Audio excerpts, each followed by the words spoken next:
नमस्कार साथियों, आप सभी का फिर एक बार इस ऑनलाइन प्लेटफॉर्म पर स्वागत है। जैसे कि हम बात कर रहे हैं, पिछली हमने सीरीज में देखा कि किस प्रकार से क्वेश्चन बनते हैं, किस प्रकार से क्वेश्चन आने की इनमें संभावना है। हम उन पॉइंटों पर बात करेंगे कि किस प्रकार से क्वेश्चन आते हैं। साथ ही साथ जो है इसमें हम उन पॉइंटों की बात करते हैं जो आगामी एग्जामों के लिए महत्वपूर्ण हो सकते हैं। मतलब हम बात किसकी करने वाले हैं, संभावित प्रश्नों की हम बात कर रहे हैं। तो यहाँ पर आपको समझना होगा कि एसएससी जीडी के लिए स्पेशल हम सीक्यूज की बात कर रहे हैं और साथ में पीवाईक्यूज की हम बात कर रहे हैं। स्टैटिक जीके जीएस से संबंधित प्रश्नों की हम बात करेंगे। उनसे संबंधित प्रश्नों को हम जो है यहाँ तो हम बात करेंगे, सिर्फ 30 प्रश्नों की बात करेंगे, लेकिन इसके साथ साथ में आपको जो है कुछ एडिशनल फैक्ट ऐसे मिलेंगे जो आप जो है 30 के 3 गुना क्वेश्चन आप जो है आप अटेंड कर सकते हैं। तो आपको यहाँ पर जो है बहुत सी चीजें आपको अप टू डेट मिलेगी और यहाँ पर जो है कंटेंट मिलेगा, आपको उसको नोट डाउन भी आपको करते चलना पड़ेगा। चलिए यहां पर जो है हम पहले क्वेश्चन की ओर चलते हैं। पहला क्वेश्चन क्या कहा है, हम इस पॉइंट पर चलते हैं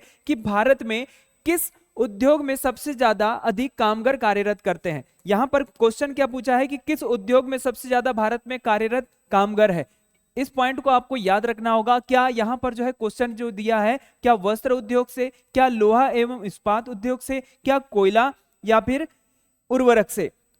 तो यहां पर आपको बताना होगा कि भारत में किस उद्योग से सबसे ज्यादा अधिक जो है कामगार कार्यरत है, मतलब किस उद्योग में सबसे ज्यादा लोग कार्य कर रहे हैं। तो यहां पर आपको बताना होगा वस्त्र उद्योग में सबसे ज्यादा लोग कार्यरत है। इस पॉइंट को आपको याद रखना होगा। ठीक है, चलिए अगला क्वेश्चन देखते हैं। यहां पर कौन सा ग्रह सूर्य के सबसे अधिक समीप है। तो यहां पर जो है वेरी इंपॉर्टेंट क्वेश्चन है। आपको ग्रहों की स्थिति पता होना चाहिए, वर्तमान में कुल ग्रहों की संख्या आपको पता होना चाहिए कि वर्तमान में कुल ग्रह कितने हैं। तो यहां पर आपने याद रखा होगा कि पिछली सीरीज में हमने यहां पर देखा था कि कुल ग्रहों की संख्या कितनी है, 8 ग्रह है। ठीक है, तो यहां पर हमने कुछ इस प्रकार से समझ लिया है कि वर्तमान में कुल कितने ग्रह है, 8 ग्रह है। तो इन पॉइंटों को आपको अच्छे से याद रखना होगा। चलिए यहां पर कौन सा ग्रह जो है सूर्य के समीप है, तो यहां पर आपको क्वेश्चन का आंसर बताना है। मान लो ये सूर्य है और सूर्य के बाद जो दूसरा ग्रह आपको मिल जाएगा, कौन सा ग्रह मिल जाएगा, बुध ग्रह मिल जाएगा। बुध के बाद में आपको याद रखना है कौन सा ग्रह आएगा, तो याद रखिएगा शुक्र ग्रह मिलेगा। शुक्र के बाद में कौन सा ग्रह मिल जाएगा, पृथ्वी मिल जाएगा।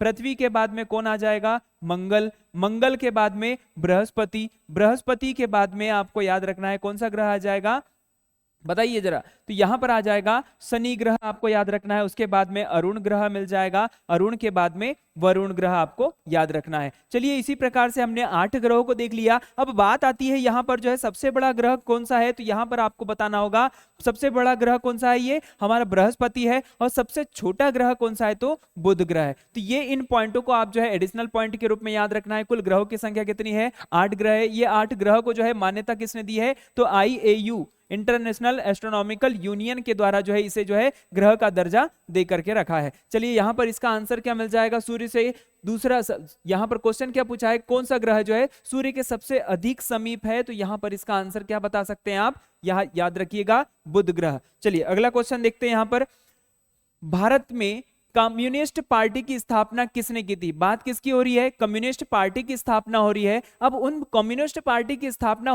जो है उसे पता करने से पहले जो है यहां पर हमें याद रखना होगा कि भारत में कुल राष्ट्रीय पार्टी कितनी है। तो राष्ट्रीय पार्टियों की संख्या जो है आपको याद रखनी होगी, कौन कौन सी पार्टी है, ये इस पॉइंट को भी आपको याद रखना है। कुल 6 राष्ट्रीय पार्टी मिल जाएगी और ये 6 की 6 जो है किसमें मान्यता प्राप्त है, ये एक प्रकार से जो है निर्वाचन आयोग में एक प्रकार से जो है पंजीकृत पार्टियां हैं। तो यहां पर आप बात किसकी कर रहे हैं, निर्वाचन आयोग की। तो निर्वाचन आयोग की स्थापना कब हो जाती है, 25 जनवरी को इसकी स्थापना हो जाती है। 25 जनवरी 1950 को इसकी स्थापना हो जाती है। तो हमारे पास कुल राष्ट्रीय पार्टियों की संख्या कितनी है, 6 राष्ट्रीय पार्टियां हैं। अब उसमें से यहां पर किसके बारे में पूछा है, कम्युनिस्ट पार्टी की स्थापना किसने की थी, क्या MN राय ने की थी, क्या मोतीलाल नेहरू ने, क्या रविन्द्रनाथ टैगोर ने, या फिर सुरेंद्र नाथ बनर्जी ने। तो यहां पर आपको जो है इसका आंसर बताना होगा कि इसका आंसर क्या हो जाएगा, MN राय या फिर मोतीलाल नेहरू, रविन्द्रनाथ टैगोर या फिर सुरेंद्र नाथ बनर्जी। हम यहां पर देखते हैं सुरेंद्र नाथ बनर्जी का संबंध किससे है, तो यहां पर याद रखिएगा कांग्रेस पार्टी से संबंधित है। यहां पर दूसरे पॉइंट की बात करेंगे तो रविन्द्रनाथ टैगोर के बारे में जानते ही होंगे, जिन्होंने हमारा जो है देश का राष्ट्रगान लिखा। और ये राष्ट्रगान को सबसे पहली बार कब गाया गया, तो 1911 में कोलकाता अधिवेशन के दौरान यहां पर जो है गाया गया था। इस पॉइंट को आपको याद रखना है, याद रहेगा। चलिए कोलकाता अधिवेशन में गाया गया, किसे गाया गया, तो यहां पर जो है यहां याद रखना है किसे गाया गया, तो राष्ट्रगान को गाया गया। ठीक है, अभी राष्ट्रगान को गाया गया, लेकिन यहाँ पर जो है पूछा जाएगा कि राष्ट्रगीत को सबसे पहले कब गाया गया था, तो यहाँ याद रखना है 1896 का कोलकाता अधिवेशन के दौरान ही इसे गाया गया था। याद रहेगा साथियों। चलिए इस पॉइंट को हमने देखा। मोतीलाल नेहरू कौन थे, तो आपको याद रखना है जेएल नेहरू के पिताजी थे, जवाहरलाल नेहरू जी के पिताजी थे। और ये जेएल नेहरू के बारे में आपको पता ही होगा कि कितने बार के, 3 बार के जो है यहाँ पर जो है आपको प्रधानमंत्री आपको याद रखना है। याद रहेगा 3 बार के प्रधानमंत्री कौन बने थे, जवाहरलाल नेहरू। तो यहाँ पर जो है कम्युनिस्ट पार्टी की स्थापना किसने की थी, एमएन राय ने की थी। ठीक है, अब एमएन राय ने कम्युनिस्ट पार्टी की स्थापना कब की थी, तो यहाँ पर आपको बताना होगा कि एमएन राय ने कम्युनिस्ट पार्टी की स्थापना कब की थी। तो यहाँ पर आपको डेट याद रखना है। वह डेट क्या थी, 26 दिसंबर को आपको जो है ये डेट याद रखना है। 26 दिसंबर 1925 में ये जो है इसकी स्थापना की थी। याद रहेगा साथियों, 26 दिसंबर 1925 को जो है ये एमएन राय ने कम्युनिस्ट पार्टी की स्थापना की थी। तो यहाँ पर हमने कुछ एडिशनल पॉइंट को देखा, तो इस पॉइंट को आपको जो है याद रखना है और कुछ पॉइंटों को आपको जो है नोट डाउन करके रखना है। चलिए अगला क्वेश्चन देखते हैं यहाँ पर। तो इसका आंसर क्या मिल जाएगा, एमएन राय। भारत का विभाजन किस योजना की स्वीकृति पर हुआ था, ये इंपॉर्टेंट क्वेश्चन है, ये आया हुआ क्वेश्चन है एसएससी जीडी में। ठीक है, तो यहां पर आपको याद रखना है कि भारत का विभाजन किस योजना की स्वीकृति पर हुआ था। अब यहां पर आपको बताना है क्या क्रिप्स प्रस्ताव की वजह से भारत का विभाजन हुआ क्या। अब भारत का विभाजन किस माध्यमों से हुआ, तो यहां पर आपको याद रखना है कि भारत का विभाजन किस प्रकार से हुआ। तो यहां पर याद रखिएगा भारत और पाकिस्तान के मध्य में ये जो है विभाजन हुआ। ठीक है, पाकिस्तान, याद रहेगा भारत और पाकिस्तान के मध्य में विभाजन हुआ। तो भारत और पाकिस्तान के मध्य का विभाजन किस मिशन या फिर किस योजना के माध्यम से किया गया, तो यहां पर आपको बताना है क्या वो क्रिप्स प्रस्ताव था, या फिर कैबिनेट मिशन योजना थी, क्या वेवेल योजना थी, या फिर माउंटबेटन योजना थी। यहां पर हम बात करते हैं क्रिप्स मिशन योजना की। सबसे पहले देखिएगा हम बात किसकी कर रहे हैं, हम ऑप्शनों की भी बात करेंगे। ऑप्शनों से किस प्रकार से क्वेश्चन याद रखना है, हम उन पॉइंटों की भी याद रखेंगे। चलिए क्रिप्स प्रस्ताव की अगर बात करेंगे तो क्रिप्स प्रस्ताव कब लाया गया था, तो 1942 में लाया गया था। गांधी जी ने इन्हें पोस्ट डेटेड चेक कहा था, कि मतलब ऐसा चेक जो आपके द्वारा जो मतलब जो प्रस्ताव लाया गया है, ये इसका जो है एक प्रकार से जो है डेट निकल चुकी है। अगला यहां पर देखिएगा कैबिनेट मिशन की जो स्थापना कब हो जाती है, तो 1946 में हो जाती है। इस पॉइंट को भी याद रखिएगा। वेवेल योजना की अगर बात करेंगे तो इसकी स्थापना 1945 में हो जाती है, तो इस पॉइंट को भी याद रखिएगा। माउंटबेटन योजना के माध्यम से भारत और पाकिस्तान के मध्य में विभाजन के लिए यहां पर जो है अनुशंसा की जाती है। तो यहां पर जो है भारत और पाकिस्तान का विभाजन के लिए जो है माउंटबेटन योजना कब बन जाती, तो यहां पर याद रखना होगा 1947 में जो है 3 जून 1947 में ये माउंटबेटन योजना बन जाती है। और इन्हीं की अनुशंसा के आधार पर जो है 15 अगस्त 1947 को भारत और पाकिस्तान के मध्य में विभाजन कर दिया जाता है। याद रहेगा साथियों, 15 अगस्त 1947 में। अब भारत और पाकिस्तान के मध्य में कौन सी सीमा रेखा बनाई गई है, तो आपको याद रखना होगा कौन सी सीमा रेखा है, रेड क्लिफ सीमा रेखा आपको याद रखना है। ठीक है, रेड क्लिफ सीमा रेखा आपको याद रखना है। चलिए यहां पर हमने इन पॉइंटों को समझ लिया, तो इसका आंसर क्या आ जाएगा, तो यहां पर आपको बताना है इसका आंसर क्या आ जाएगा, माउंटबेटन योजना के माध्यम से जो है भारत का विभाजन किया गया था। चलिए अगला क्वेश्चन देखते हैं। यहां पर अगला क्वेश्चन है आगरा शहर को किसने बसाया था। बात किसकी हो रही है,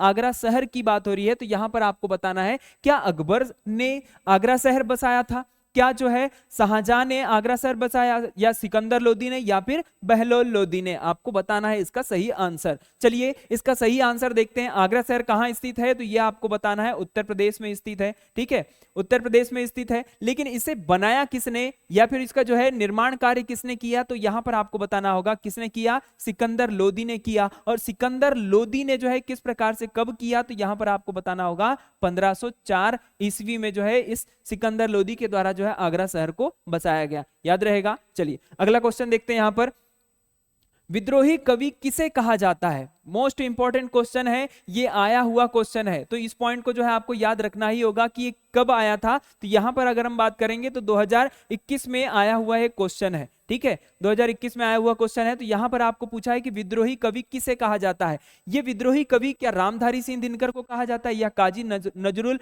इस्लाम को कहा जाता है, या फिर मैथिली शरण गुप्त को, या फिर सूर्यकांत त्रिपाठी निराला को। तो यहां पर आंसर आपको बताना होगा किसे कहा जाता है। तो यहां पर याद रखिएगा काजी नजरुल इस्लाम को कहा जाता है। अब काजी नजरुल इस्लाम को क्यों कहा जाता है, तो यहाँ याद रखने वाली बात है कि 1922 में यहाँ पर जो है ब्रिटिश हुकूमत जो है भारत में हुआ करती थी, तो इन्होंने जो है एक प्रकार से ब्रिटिश हुकूमत के सामने जो है विद्रोह किया था, और इन्होंने जो है विद्रोह करने के साथ साथ में अपनी जो है एक रचना लिखी थी। रचना जो उसकी थी विद्रोही, विद्रोही नामक एक रचना रचना लिखी थी, जिसमें उन्होंने जो है विद्रोह के बारे में लिखा था, जिसके माध्यम से भारतीय लोगों को एक प्रेरणा मिलती है, और ये प्रेरणा की वजह से जो है काजी नजरुल इस्लाम जो है एक प्रकार से प्रसिद्ध हो जाते हैं। तो यहां पर आपको याद रखना इसका आंसर, यह आंसर क्या हो जाएगा, ऑप्शन बी हो जाएगा। बात किसकी कर रहे हैं यहां पर, रचनाओं से संबंधित प्रश्न की। तो रामधारी सिंह दिनकर की रचना कौन सी है, तो ये आपको बताना है। तो इसमें जो आपको मिल जाएगा एक रचना है इनकी रश्मि रथी,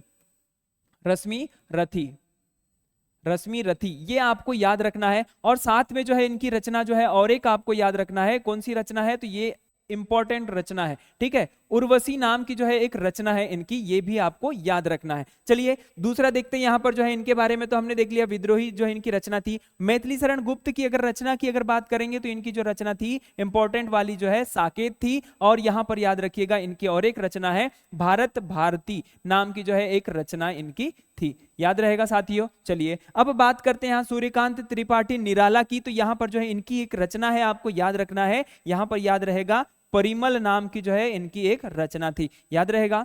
चलिए परिमल और अनामिका याद रहेगा, तो ये दो रचना जो है इनकी प्रमुख रचनाएं हुआ करती थी। तो यहां पर इसका आंसर क्या मिल जाएगा, काजी नजरुल इस्लाम। चलिए अगला क्वेश्चन देखते हैं, भारत के प्रथम मुख्य चुनाव आयुक्त कौन थे। बात किसकी हो रही है, प्रथम चुनाव आयुक्त की बात हो रही है। तो यहां पर आप ऑप्शन में बता सकते हैं, क्या टीएन शेषन थे, सुकुमार सेन जी थे, या फिर जो है बीवी मावलंकर थे, डॉक्टर नागेंद्र सिंह थे। तो यहां पर आपको बताना है कि ऑप्शन में से कौन सा आंसर सही हो जाएगा। तो यहां आपको सही आंसर बताना है, कौन थे, डॉक्टर सुकुमार सेन थे। तो इनके बारे में थोड़ा सा जान लेते हैं। ये जो है डॉक्टर जो सुकुमार सेन जो है, आप जैसे यहाँ पर जो है मुख्य चुनाव आयुक्त की अगर बात करेंगे तो इसकी स्थापना जो हो जाती है 1950 में हो जाती है। और 1950 में जो है यहाँ पर जो है पहले अध्यक्ष के रूप में नामित कौन होते हैं, 1950 से लेकर के 1958 तक कौन बने रहते हैं, सुकुमार सेन। यहाँ पर अगर वर्तमान की अगर बात करेंगे तो वर्तमान में कौन अध्यक्ष बने हुए हैं, तो यहाँ याद रखिएगा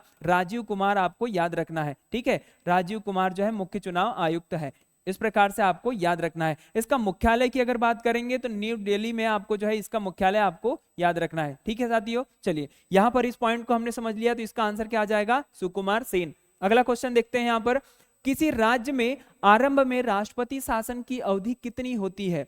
बात किसकी हो रही है, राष्ट्रपति शासन की। तो आपको बताना होगा कि राष्ट्रपति शासन आपको बताना है कि कितने साल तक या फिर कितने महीनों तक जो है इसे चलाया जाता है। राष्ट्रपति शासन जो है राष्ट्रपति के द्वारा जो है उस राज्य में विफलता की वजह से जब राष्ट्रपति शासन लगा दिया जाता है तो क्या उसका कार्यकाल 1 वर्ष का होता है, 6 माह का होता है, या फिर 3 माह का, या फिर 9 माह का। तो यहां पर आपको ऑप्शन में से बताना है कि कौन सा आंसर आ जाएगा। तो इसमें आपको आंसर बताना है कितना आ जाएगा, 6 महीने का जो इसमें ड्यूरेशन होता है। और अगर अधिकतम की अगर बात करें, अधिकतम कितने साल तक जो है ये राष्ट्रपति शासन लगाया जा सकता है, तो यहां याद रखना होगा कितने साल तक, 3 साल तक जो है राष्ट्रपति शासन चल सकता है। अब बात हो रही है यहाँ पर राष्ट्रपति शासन मतलब जो है एक प्रकार से आपातकाल की बात हो रही है। तो आपातकाल के बारे में आपको याद रखना होगा, आपातकाल जो है कितने प्रकार से लगाए जाते हैं, तो 3 प्रकार से लगाए जाते हैं। जैसे 300 अनुच्छेद जो है कौन सा, अनुच्छेद 352 के अनुसार, अनुच्छेद 356 के अनुसार, और अनुच्छेद जो है 360 के अनुसार जो है आपको ये जो है आपको याद रखना है, ठीक है। यहां पर बात कर रहे हैं 352 अनुच्छेद की अगर बात करेंगे तो यहां पर जो है संवैधानिक आपातकाल लगा दिया जाता है, ठीक है, संवैधानिक आपातकाल याद रखिएगा। यहां पर जो है आपको याद रखना है 356 में राष्ट्रपति आपातकाल जो लगा दिया जाता है, राष्ट्रपति शासन लगा दिया जाता है, किसके माध्यम से, राष्ट्रपति के माध्यम से 356 में राष्ट्रपति शासन लगा दिया जाता है। 360 की अगर बात करेंगे तो वित्त आपातकाल जो इसमें लगा दिया जाता है। तो ये एक प्रकार से आपको जो है आपातकाल के बारे में आपको याद रखना है, क्योंकि यहां से एसएससी में आते ही है क्वेश्चन हमेशा, ठीक है। तो इसका आंसर क्या मिल जाएगा आपको, 6 माह का, और अधिकतम कितने साल का, 3 साल का आपको याद रखना है। चलिए राष्ट्रपति शासन की सीमा अवधि।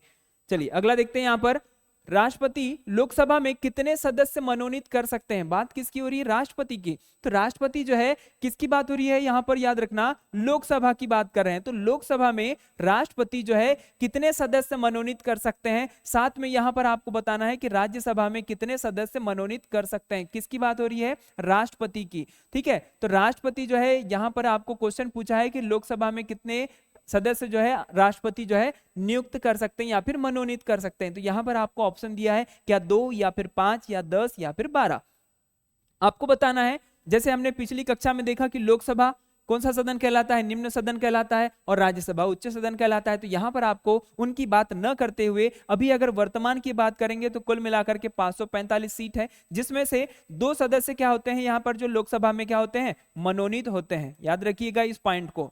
ठीक है, मनोनीत होते हैं। यहां पर राज्यसभा की अगर बात करेंगे तो राज्यसभा में कुल सदस्यों की संख्या जो है अभी यहां पर देखिएगा कितनी है? 250 है। अब 250 में भी यहां पर जो मनोनीत कितने रहते हैं? तो यहां पर आपको याद रखना होगा कितने? 12 सदस्य जो है इसमें मनोनीत होते हैं। याद रहेगा साथियों, मनोनीत कितने सदस्य होते हैं राज्यसभा में? तो 12 सदस्य मनोनीत होते हैं। ठीक है, अब बात होती है यहां पर जो है हमने देखा कि अभी वर्तमान में 545 सीट है, यहां पर जो है 250 सीट है। जब यहां पर जो है 2026 में ये पूरी तरह से बदल दिया जाएगा, इनकी सीटों की संख्या बदल दी जाएगी, तो लोकसभा में कुल सीटों की संख्या आपको याद रखनी है कि लोकसभा में कुल सीटों की संख्या कितनी हो जाएगी? तो 888 जो है यहां पर जो है सीट हो जाएगी। याद रखिएगा। ठीक है, अब बात आ रही है यहां पर राज्यसभा की, तो 384 जो है यहां पर सीट अवेलेबल हो जाएगी। कब से? 2026 से अवेलेबल हो जाएगी। अभी जो नया संसद भवन बना हुआ है, तो इनके जो है संस्थापक या फिर डिजाइन करता कौन है, ऐसा भी क्वेश्चन आता है, तो विमल पटेल को आपको याद रखना है। तो इसका सही आंसर क्या मिल जाएगा? Option A. ठीक है, 2 आंसर मिल जाएगा। किसका विरोध करते समय यहां पर जो है लाठीचार्ज में लगी गहरी चोट से लाला लाजपत राय की मृत्यु हो गई थी। अब यहां पर बात किसकी हो रही है? ऐसा कौन सा आंदोलन था जिसका बहिष्कार किया गया? तो यहां पर आपको बताना है कि ऐसा कौन सा आंदोलन था जिसका बहिष्कार करते समय जो है लाला लाजपत राय की जो है यहां पर जो है मृत्यु हो जाती है, या फिर जो है वो एक प्रकार से शहीद हो जाते हैं। तो इन पॉइंटों को आपको याद रखना है। हम बात कर रहे हैं यहां पर देखिएगा, पहला असहयोग आंदोलन हो सकता है क्या? भारत छोड़ो आंदोलन, या सविनय अवज्ञा आंदोलन, या फिर साइमन कमीशन। तो आप स्पष्ट रूप से बता सकते हैं कि साइमन कमीशन जो है भारत में जब लाया गया था, तो उसी का विरोध करते हुए लाला लाजपत राय जी की मृत्यु हो जाती है, और इनके सर पर पड़ी हुई एक लाठी जो है जिसकी वजह से मृत्यु हो जाती है, लाठीचार्ज कर दिया जाता है। तब यहां पर जो है लाला लाजपत राय जी कहते हैं कि मेरे ऊपर पड़ी गई एक एक लाठी की जो है लाठी जो है आपके ताबूत की कील साबित होगी, यह उनका जो है अंतिम वाक्य था। तो यहां से भी एक क्वेश्चन बनता है। तो इसका सही आंसर क्या मिल जाएगा? Simon commission. अब बात कर लेते हैं यहां पर असहयोग आंदोलन कब प्रारंभ किया गया था? तो गांधी जी के द्वारा जो है 1920 में प्रारंभ किया गया, और ये 1920 के बाद में 1922 में इसको समाप्त कर दिया गया था। याद रहेगा। चलिए, भारत छोड़ो आंदोलन की बात करेंगे तो भारत छोड़ो आंदोलन जो है, भारत छोड़ो नारा किसने दिया था? महात्मा गांधी ने। कब दिया था? तो यहां पर याद रखिएगा 1942 में भारत छोड़ो आंदोलन की शुरुआत हुई थी। सविनय अवज्ञा आंदोलन की बात करेंगे तो 1930 में जो है इसकी स्थापना हो जाती है। यहीं पर अगर हम बात करेंगे साइमन कमीशन की, तो है साइमन कमीशन का बहिष्कार कब किया गया था? तो 1928 में जो है साइमन कमीशन का बहिष्कार किया गया था। तो इसका आंसर आपको क्या मिल जाएगा? Simon commission, option D. अगला क्वेश्चन देखते हैं, कार्बन से बना पदार्थ होता है। अब कार्बन से बने हुए पदार्थ आपको पता करना है कि कौन कौन से हैं। क्या शर्करा होती है? क्या एसिटिक अम्ल होता है? क्या ग्रेफाइट होता है? क्या मेथेन होता है? ये एक प्रकार से बहुत ही जो है एक प्रकार से सभी को पता होने वाला क्वेश्चन है, और ये नॉर्मली क्वेश्चन है, तो ये सब आपको पता होना ही चाहिए। कौन सा है? ग्रेफाइट। अगर यहाँ पर जो है ग्रेफाइट की जगह हीरा भी रहता तो यहाँ आपको जो है सही आंसर मिल जाता। याद रहेगा, कार्बन का ही एक क्या है? अपर रूप है। कौन सा है? हीरा या फिर ग्रेफाइट। चलिए, इस प्रकार से हमने आंसर देख लिया। चलो अगला क्वेश्चन देखते हैं। यहाँ पर आभूषणों को बनाते समय सोने में मिलाई जाने वाली धातु कौन सी है? वेरी इंपॉर्टेंट क्वेश्चन है कि यहाँ पर जो है धातुओं को भी मिक्स कर दिया जाता है पूरी तरह से। जैसे सोना जो है आपको मिलता है एक 22 कैरेट का मिलता है, और एक जो मिलता है यहाँ पर जो है 24 कैरेट का भी मिलता है। सबसे शुद्ध सोना कौन सा कहलाता है? यहाँ पर जो 24 कैरेट का होता है। तो यहाँ आपको बताना है कि आभूषणों को बनाते समय सोने में मिलाई जाने वाली धातु कौन सी है? तो यहाँ आपको बताना है क्या जस्ता मिलाया जाता है, क्या लोहा मिलाया जाता है, क्या चांदी मिलाया जाता है, या फिर तांबा मिलाया जाता है। मिलाया तो जाता है जस्ते को भी, यहाँ पर चांदी को भी, यहाँ पर तांबा को भी, लेकिन सर्वाधिक मात्रा में पहले नंबर पर अगर देखा जाए तो यहाँ पर जो सर्वाधिक मात्रा में मिलाया जाता है तांबा को मिलाया जाता है। इसका आंसर आपको याद रखना है कौन सा, तांबा। तांबा के बाद अगर देखा जाए तो चांदी आपको मिल जाएगी, चांदी के बाद में जो है आपको मिल जाएगा यहाँ पर जस्ता। इसका क्रम आपको जो है इस प्रकार से याद रखना है। चलिए इस प्रकार से हमने इसका आंसर क्या देख लिया, तांबा। अगला क्वेश्चन देखते हैं, आंध्र प्रदेश की राजकीय भाषा क्या है? वेरी इंपॉर्टेंट क्वेश्चन है। राजकीय भाषाओं से भी आपको आंसर मिल जाना चाहिए। राजकीय पशु कौन कौन से हैं, राजकीय पक्षी कौन से हैं, ये भी आपको जो है पता होना चाहिए। चलिए यहाँ पर इसका आंसर देखते हैं। आंध्र प्रदेश की राजकीय भाषा क्या है? अब ये आंध्र प्रदेश भारत का एक राज्य है। भारत का एक राज्य होने के साथ में आंध्र प्रदेश से अलग होकर के एक बना हुआ राज्य कौन सा है, तेलंगाना। और ये तेलंगाना कब अलग हुआ, तो यहाँ पर याद रखना है तेलंगाना कब अलग हुआ, तो यहाँ आपको इसका आंसर भी बताना है। 2 जून 2014 को ये पूरी तरह से जो है अलग हो जाता है। याद रहेगा साथियों, 2 जून 2014 को जो है आंध्र प्रदेश से तेलंगाना अलग हो जाता है। अब आंध्र प्रदेश की राजकीय भाषा पूछा है। अब यहाँ पर जो है क्या कन्नड़ राज्य की भाषा है? यहाँ पर कन्नड़ की भाषा, कन्नड़ भाषा जो है किस राज्य की है? हम यहाँ पर इसको बता सकते हैं कि कन्नड़ कहाँ की है, कर्नाटक की है। आप स्पष्ट रूप से बता सकते हैं इसको। मलयालम कहाँ की है, केरल की राजभाषा है। ठीक है, तमिल कहाँ की है, तो तमिल से तमिलनाडु आपको याद रखना है, तमिलनाडु है। अब बचा हुआ ऑप्शन जो है आपको कौन सा मिल जाएगा, तेलुगु। तेलुगु कहाँ का है, ये आपको याद रखना है। कहाँ की है राजभाषा, तो आंध्र प्रदेश की है। ठीक है, आंध्र प्रदेश की। तो इस सही आंसर आपको क्या मिल जाएगा, तेलुगु। याद रहेगा साथियों। इसी प्रकार से आपको जो है इन पॉइंटों को अच्छे से याद रखना है। चलिए अगला क्वेश्चन देखते हैं। सर्वप्रथम किस प्रधानमंत्री ने एक बार पद से हटने के बाद दोबारा पद संभाला था? मतलब एक बार प्रधानमंत्री बन चुके थे, लेकिन बाद में फिर अगर किसी की मृत्यु हो जाती है या फिर जो है किसी प्रकार से कुछ घटनाएं हो जाती है, तो पुनः जो है उन्होंने जो है प्रधानमंत्री का एक बार पद संभाला था। तो उसमें यहां से ऑप्शन पूछा है कि कौन थे, तो यहां से आपको बताना है क्या जवाहरलाल नेहरू थे, क्या इंदिरा गांधी थे, क्या यहाँ पर लाल बहादुर शास्त्री थे, या फिर गुलजारी लाल नंदा थे। तो यहाँ आपको बताना है कि सर्वप्रथम किस प्रधानमंत्री ने एक पद से हटने के बाद दोबारा पद संभाला था। किसका पद संभाला था, इस पीएम का पद संभाला था। तो यहाँ पर आपको बताना है जब जवाहरलाल नेहरू की जब मृत्यु हो जाती है, तब उनकी मृत्यु के पश्चात जो एक व्यक्ति आते हैं वह कौन से व्यक्ति बनते हैं, गुलजारी लाल नंदा। अब यहाँ पर एक बार प्रधानमंत्री बन गए, ठीक है, एक बार प्रधानमंत्री बन गए। अब उसके बाद में लाल बहादुर शास्त्री की मृत्यु जब हो जाती है, तो यहाँ पर जो है उनकी जो है उनका स्थान भी कौन लेते हैं, गुलजारी लाल नंदा। तो यहाँ पर आपको इसका आंसर क्या मिल जाएगा,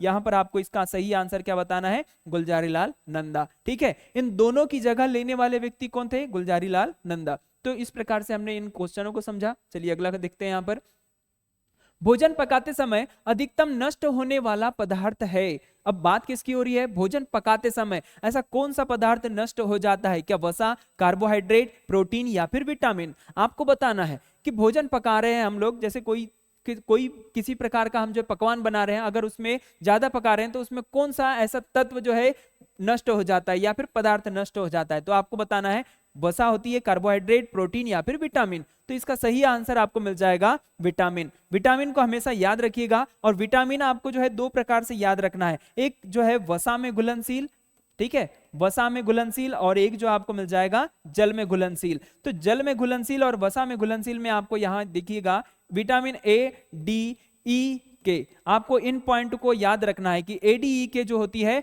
वसा में घुलनशील है, और जल में घुलनशील की अगर बात करेंगे तो विटामिन बी और सी जो है ये जल में घुलनशील है। आप इन पॉइंटों को अच्छे से याद रखिएगा। यहां तक क्लियर हुआ? चलिए अगला क्वेश्चन देखते हैं। रेफ्रिजरेटरों में प्रशीतलक का कार्य करने वाला द्रव्य है। प्रशीतलक मतलब जो है एक प्रकार से ठंडा करने वाला जो है पदार्थ कौन सा है? क्या यहाँ पे जो है द्रवीय कार्बन डाइऑक्साइड की बात करें, क्या द्रवीय नाइट्रोजन, या द्रवीय अमोनियम, या फिर जो है अति शीतलक शीतल जल की हम बात कर रहे हैं? तो यहाँ पर इसका सही आंसर आपको बताना है कि जो रेफ्रिजरेटर जो होते हैं उसमें प्रशीतलक का कार्य जो कौन करता है, तो यहाँ इसका सही आंसर बताना होगा द्रवीय अमोनियम जो है यहाँ पर जो इसको डाला जाता है, जिसकी वजह से उसमें जो है शीतलक मिलती है। अगला क्वेश्चन देखते हैं। रिजर्व बैंक ऑफ इंडिया निम्नलिखित में से किसके बदले में मुद्रा निर्गमन करता है? बात किसकी हो रही है? आरबीआई की। तो यहां पर समझने वाली बात यह है कि आरबीआई जो है ये किस प्रकार से कार्य करता है। तो यहां पर पॉइंटों को समझना होगा कि भारत का सबसे बड़ा बैंकों का बैंक कौन सा है? आरबीआई है, रिजर्व बैंक ऑफ इंडिया है। यहां पर जो बैंकों के साथ में यहाँ पर जो है बैंकों का बैंक तो है, लेकिन भारत की जितनी भी मुद्रा है उन सब का जो है निर्गमन कौन करता है, तो आरबीआई ही करता है। अब बात कर लेते हैं यहाँ पर आरबीआई की, तो आरबीआई की स्थापना जो हो जाती है 1 अप्रैल 1935 को इस आरबीआई की स्थापना हो जाती है। तो इस पॉइंट को आपको याद रखना होगा, ठीक है। अब इसका मुख्यालय, वर्तमान मुख्यालय की अगर बात करेंगे तो मुंबई में आपको मिल जाएगा, जैसे हमने पिछली कक्षा में देखा, ठीक है। मुंबई के साथ में यहाँ पर जो है इनके जो वर्तमान क्रम की अगर बात कर लेंगे, कौन है अभी वर्तमान में अध्यक्ष, तो यहाँ पर 25वें नंबर के जो है शक्तिकांत दास को आपको याद रखना है, याद रहेगा, शक्तिकांत दास जो है आपको याद रखना है। इसी के साथ में पहले की अगर बात करेंगे, प्रथम जो है इसके अध्यक्ष कौन बने थे, आर्चबोर्न स्मिथ आपको याद रखना है, क्योंकि यहां पर जो है ये पहले जो है इसके जो है गवर्नर बने थे, सर आर्चबोर्न स्मिथ आपको याद रखना है। आरबीआई के प्रमुख की बात कर रहे हैं तो यहां पर जो है क्वेश्चन पूछा है कि किसके बदले जो है मुद्रा निर्गमन का कार्य करता है, क्या स्वर्ण के बदले, क्या विदेशी प्रतिभूति के बदले, या फिर जो है भारत की सरकार की प्रतिभूति का मतलब जो है एक प्रकार से जो है संपत्ति की हम बात कर रहे हैं, ठीक है। संपत्ति को आपको जो है याद रखना है, ठीक है। चलो यहां पर जो है अगला ऑप्शन देखते हैं, या ये सभी, तो ये तीनों पॉइंट के हिसाब से जो है मुद्रा का निर्गमन किया जाता है, किसके माध्यम से, आरबीआई के माध्यम से, स्वर्ण के आधार पर, विदेशी प्रतिभूति के आधार पर, या फिर जो है भारत सरकार की प्रतिभूति के आधार पर जो है हम लोग क्या करते हैं, मुद्रा का निर्गमन करते हैं। तो इन पॉइंटों को आपको अच्छे से याद रखना है। चलिए इसी प्रकार से हम जो है आगे क्वेश्चन देखते हैं कि कैसे क्वेश्चन आते हैं।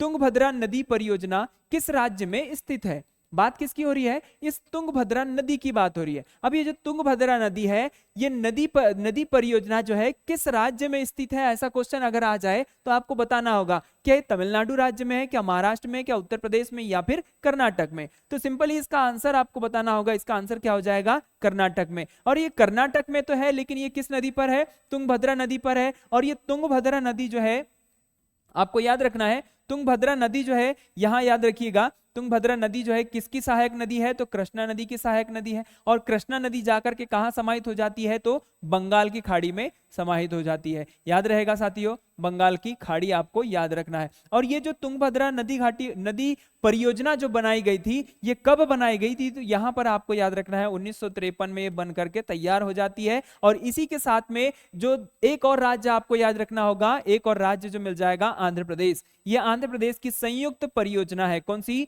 तुंगभद्रा नदी घाटी परियोजना है, ठीक है। अब इससे जो जितना भी मात्रा में पानी जो जमा होगा, तो या तो फिर जो है दोनों राज्यों के बीच में बराबरी से बंटवारा होगा, ठीक है।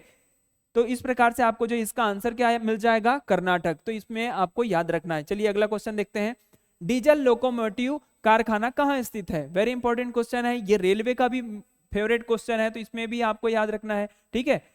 चलिए रेलवे और एसएससी में बार बार पूछा जाने वाला ये क्वेश्चन है, डीजल लोकोमोटिव कारखाना कहां स्थित है। और ये पिछले दिनों चर्चाओं में है, तो इसको आपको अच्छे से याद रखना है। और ये क्यों चर्चाओं में है, क्योंकि इसका जो है ये जो है पूरी तरह से कहां पर है, डीजल लोकोमोटिव कारखाना, ये आपको बताना है उत्तर प्रदेश में स्थित है। अब उत्तर प्रदेश का जो है यहां से आपको ऑप्शन में से शहर निकालना है कि कौन सा है, तो यहां पर चितरंजन है, या वाराणसी है, या फिर कपूरथला, या फिर पेराम्बूर। जैसे यहां पर स्पष्ट रूप से नजर आ रहा है कि कौन सा उत्तर प्रदेश का एक शहर है, वाराणसी, ठीक है।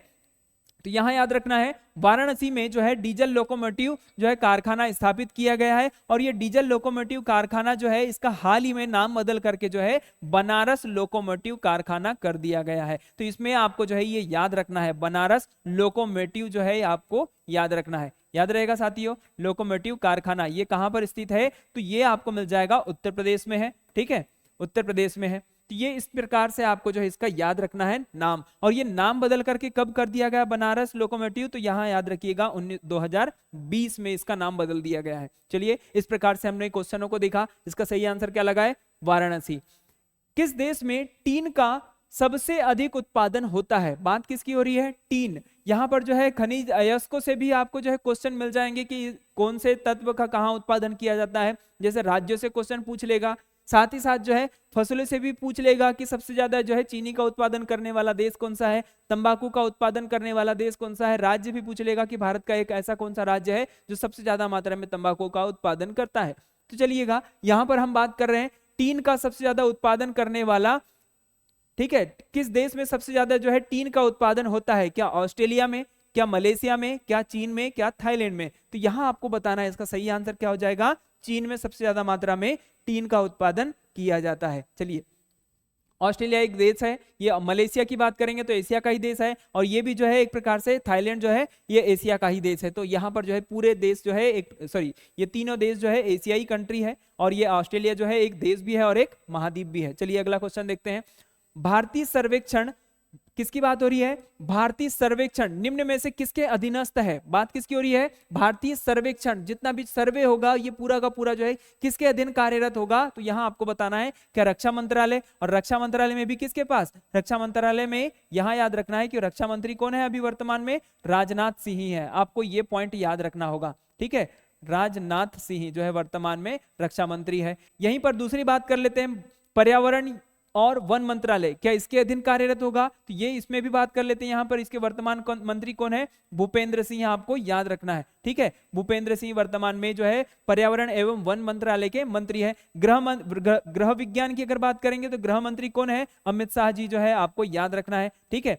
तीसरा चौथा पॉइंट देखते हैं यहाँ पर, विज्ञान एवं औद्योगिक मंत्रालय, इसके वर्तमान में मंत्री कौन है? तो यहाँ याद रखना होगा जितेंद्र सिंह। जितेंद्र सिंह जो है वर्तमान में जो है विज्ञान एवं औद्योगिक मंत्रालय आपको याद रखना है, कौन है, जितेंद्र सिंह, ठीक है, जितेंद्र सिंह आपको याद रखना है, जितेंद्र सिंह, ठीक है। अब इसका आंसर देखते हैं कि भारतीय सर्वेक्षण जो है निम्नलिखित में से किसके अधीनस्थ है? तो यहां पर इसका सही आंसर लगाना होगा, विज्ञान एवं औद्योगिक मंत्रालय के अधीन जो है ये भारतीय सर्वेक्षण कार्य करता है। चलिए अगला क्वेश्चन देखते हैं यहाँ पर, जेरेंटोलॉजी निम्नलिखित में से किसके अध्ययन में संबंधित है? क्या शिशु के, महिलाओं के, या त्वचा की बीमारियों के लिए, या फिर वृद्ध? जेरेंटोलॉजी का संबंध जो है सीधे सीधे आपको याद रखना है, वृद्ध से संबंधित है। चलिए अगला क्वेश्चन देखते हैं यहाँ पर, सारनाथ में अपना प्रथम प्रवचन किसने दिया था? क्या महावीर स्वामी ने दिया, क्या शंकराचार्य ने दिया, महात्मा बुद्ध ने, या फिर गुरु नानक ने? तो यहां पर आपको इसका सही आंसर बताना है, महात्मा गौतम बुद्ध ने।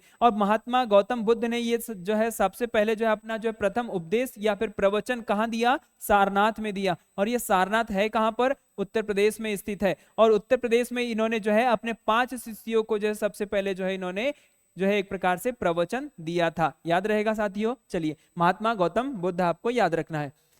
उत्तर अमेरिका महाद्वीप के पश्चिम में कौन सा महासागर स्थित है? आप जो है इस प्रकार से जो है आप जो है डायग्राम आपको याद रखना होगा कि जो है हमारी एक पृथ्वी है, पृथ्वी में कौन कौन से महाद्वीप है ये भी आपको याद रखना है। चलिए, यहाँ पर क्वेश्चन पूछा है उत्तरीय अमेरिका, सबसे पहले तो आपको समझना होगा महाद्वीप, हमारे महाद्वीप कौन कौन से हैं? एक जो आपको मिल जाएगा उत्तरी अमेरिका, दूसरा आपको याद रखना है ये दक्षिण अमेरिका।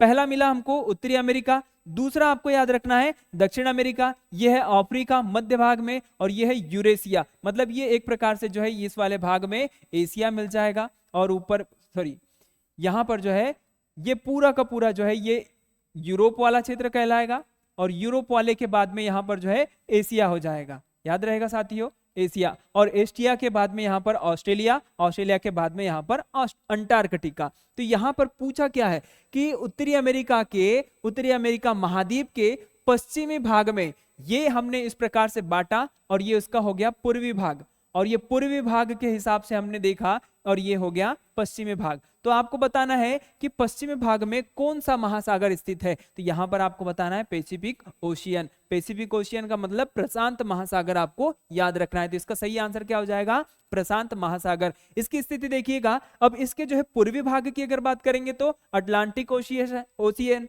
तो यहां पर आपको याद रखना है अटलांटिक महासागर। ये आर्कटिक सागर की बात कर रहे हैं यहाँ पर, यह आपको फिर से जो है पैसिफिक ओशियन मिल गया, ये है हिंद महासागर, और ये जो है साउथर्न ओशियन।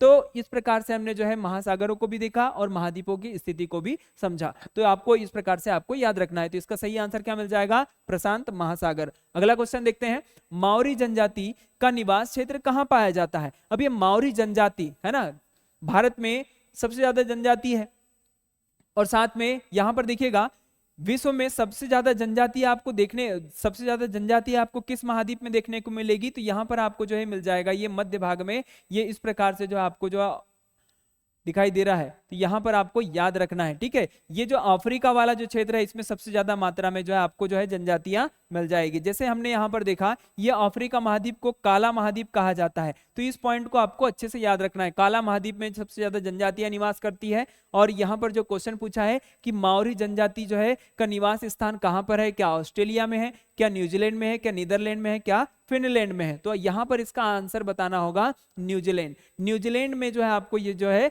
मिल जाएगा, ये कौन सी जनजाति, माओरी जनजाति। ऑस्ट्रेलिया की राजधानी आपको कैनबरा मिल जाएगी, न्यूजीलैंड की राजधानी जो है वेलिंगटन मिल जाएगी, नीदरलैंड की राजधानी जो है एम्स्टर्डम मिल जाएगी, और फिनलैंड की राजधानी जो आपको मिल जाएगी हेलसिंकी। तो ये इन पॉइंटों को भी आपको जो है, इन राजधानियों को भी आपको अच्छे से याद रखना है। चलिए, तो यहाँ पर माओरी जनजाति कहाँ निवास करती है, तो यहाँ पर याद रखना है न्यूजीलैंड में निवास करती है। बरसात की बूंदों के गोलाकार होने का कारण क्या है, क्या वायुमंडलीय घर्षण हो जाता है, क्या पृष्ठ तनाव हो जाता है, या फिर गोलाकार पृथ्वी का घनत्व हो जाता है, या फिर बरसाती जल की शून्यता हो जाती है। तो यहाँ पर इसका सटीक आंसर बताना है, पृष्ठ तनाव की वजह से जो है बरसात की बूंदे जो हो जाती है एक प्रकार से गोलाकार हो जाती है। चलिए अगला क्वेश्चन देखते हैं। यहाँ पर दिल्ली सल्तनत के तुगलक राजवंश का अंतिम शासक कौन था, वेरी इंपॉर्टेंट क्वेश्चन है, दिल्ली सल्तनत से आया हुआ है क्वेश्चन। तो यहाँ पर आपको ये डबल स्टार बना करके जो है आपको याद रखना है, क्योंकि ये जो है एसएससी में बार बार क्वेश्चन ये जो है मुगल सल्तनत या फिर जो है एक प्रकार से दिल्ली सल्तनत के बारे में आपको ये जो क्वेश्चन पूछते रहता है। तो यहाँ आपको बताना है कि तुगलक राजवंश का अंतिम शासक कौन था, क्या फिरोज शाह तुगलक था, क्या गयासुद्दीन तुगलक था, या नसीरुद्दीन महमूद था, या फिर नुसरत शाह था। तो यहाँ पर इसका सही आंसर बताना है, कौन सा मिल जाएगा, नसीरुद्दीन महमूद आपको याद रखना है, ठीक है। अब दिल्ली सल्तनत पर जो है कुल मिलाकर के जो है 5 सल्तनत ने शासन किया। जैसे यहाँ पर हम बात करेंगे, एक ट्रिक के माध्यम से हम इसको जो है याद रखेंगे। और दिल्ली सल्तनत पर कुल मिलाकर के 1206 से लेकर के 1526 ईस्वी तक जो है यहाँ पर जो है दिल्ली सल्तनत पर जो है इन राजवंशों ने शासन किया। अब उन राजवंशों की हम बात कर लेंगे। जैसे यहाँ पर जो है इसकी ट्रिक हमने बना करके रखी है, तो ट्रिक को आपको याद रखना है। ट्रिक क्या मिल जाएगी, गुल खिले तो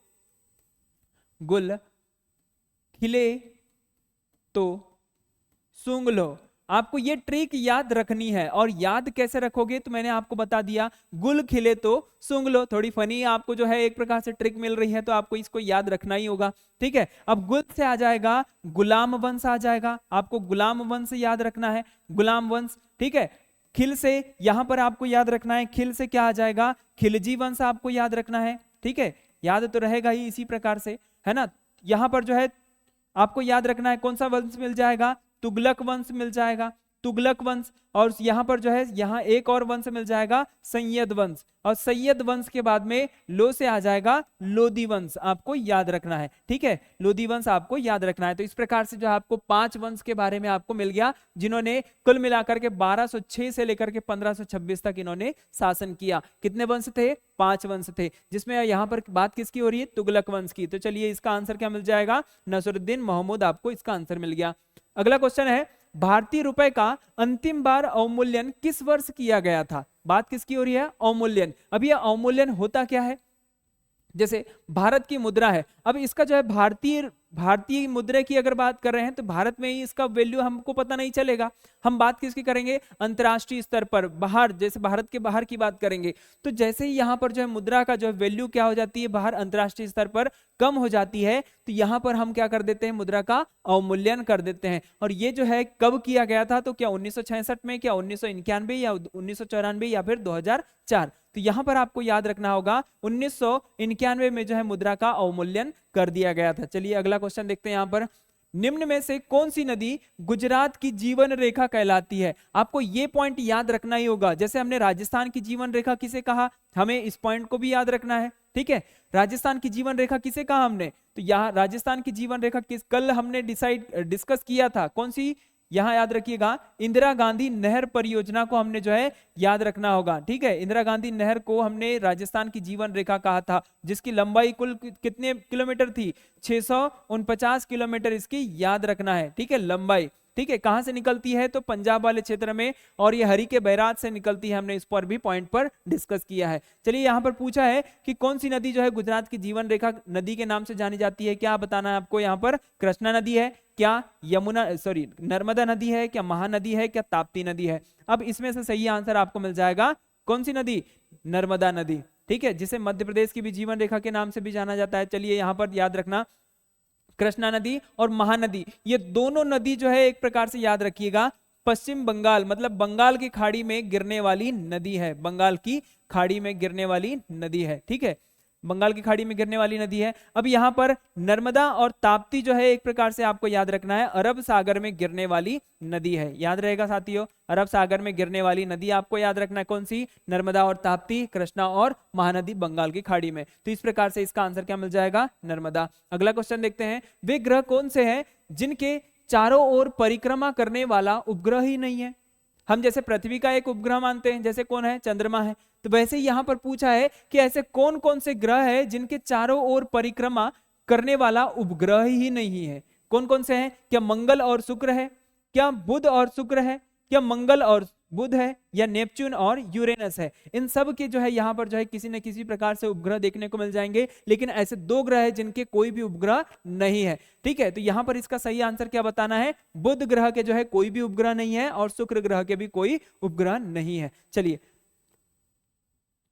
तो इसी प्रकार से हमने यहाँ पर जो है विभिन्न प्रश्नावली को समझा, और इन पॉइंटों पर आपको याद रखना समझना होगा कि हम बात कर रहे हैं सिर्फ 4 ऑप्शन की, 4 ऑप्शन में भी हम लोग जो है अलग अलग सबको डिफाइन करके देख रहे हैं। तो इस प्रकार से हम बात कितने क्वेश्चन, 30 क्वेश्चन देख रहे हैं। अब 30 क्वेश्चन के हिसाब से जो है 4 का जो है यहाँ पर जो ऑप्शन बन रहा है, तो आप अंदाजा लगा सकते हैं कि कितना आपको जो है यहाँ से बेनिफिट हो सकता है। चलिए, इसी प्रकार से बने रहिए, हमारे जो है सेशन को लाइक, शेयर और सब्सक्राइब जरूर कीजिएगा। चलिए, इसी प्रकार से हम इस सेशन को एंड करते हैं, अगले सेशन में मिलते हैं। चलिए, ठीक है, तब तक के लिए हमारा नमस्कार।